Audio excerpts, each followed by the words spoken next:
He's a constitutional lawyer and former president of CDHR. Thank you very much for coming on the program. Thank you for the opportunity again. As always, our pleasure. So, that I think summarizes it briefly, the situation. Many people say that, now all technicalities have been removed. You don't want to give legal gladiators unnecessary grounds to come and practice their core art. Look, if it can be done, it will be done. If not, nothing spoil, as we say locally, nothing spoil. Both, by implication, both are still good. But you cannot now say because it was not done real time, any part of the law has been infringed upon. But how do you see it? Well, thank you again for having me. For me, it is, I think we have to first accept where we are, namely that the bill has now been passed into law by the assent of Mr. President yesterday, the 8th of February 2026. Now, that is the law. But that doesn't reflect the desire of the Nigerian people who have managed within the space of time when this became a hot issue, a national issue, to demonstrate what they wanted, what they believe should be able to take into consideration the very recent experiences that they have had. And those experiences are not just experiences that were localized or isolated in the polling units and in the processes. They were experiences that even the Supreme Court of this country could not resolve. The Supreme Court was hamstrung. This very issue came to the Supreme Court, and the Supreme Court is unable to deal with finality the question that came to them on the ground that they took the view that what is contained in the electoral guidelines of INEC and their regulation cannot approximate what is contained in the Electoral Act. This is with respect to the 2022 Electoral Act. So we felt, Nigerians thought that this was yet a golden opportunity to now draw from those experiences and those situations and deal with this matter once and for all. The question now is, in the wisdom, I hope that wisdom is sufficient enough to really be characterized as a wise decision. In the wisdom of the National Assembly, as presented, representing the people. Representing these same people who are protesting. In fact, there are some who have gone ahead to say that this is a coup against the people you claim you are representing because they have spoken out in the very manner that they could and within the constraints that they had in terms of organizing much more than they did to say, yeah, please, it is we you are representing. This is how we see it.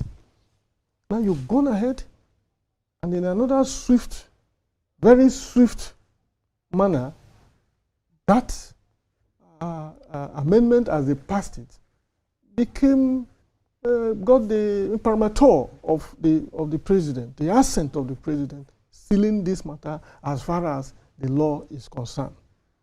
What the Nigerian people were saying is as simple as, let us deal less with human influence in these whole processes.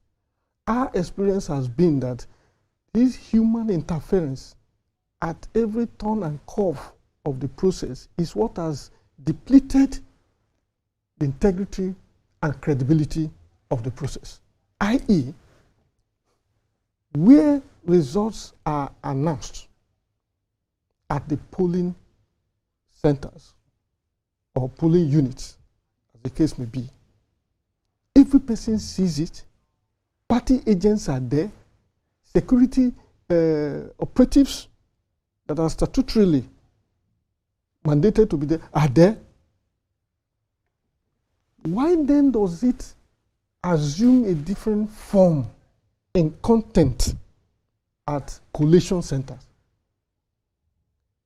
where the same results that were seen, verified, and signed off at polling unit becomes a different thing after collation? Wait a minute. Sorry, let me just light on this point. Okay. It is to deal with that that Nigerians have now come out with this innovative idea of transmit what is contained in that form EC8A to your own portal, just so that there will be a secondary data containing this same primary data that you have. And the Electoral Act doesn't have anything against that. It doesn't speak against that. In good time, what they have... It doesn't speak against that at all. No. What has become the caveat and has introduced the anger and fear of the people is that it is now at the discretion of the officers on ground to determine when that can be done. Okay, now this is the problem. This is where you can help me a bit, because I didn't have that understanding that it is at the discretion of those officers on ground.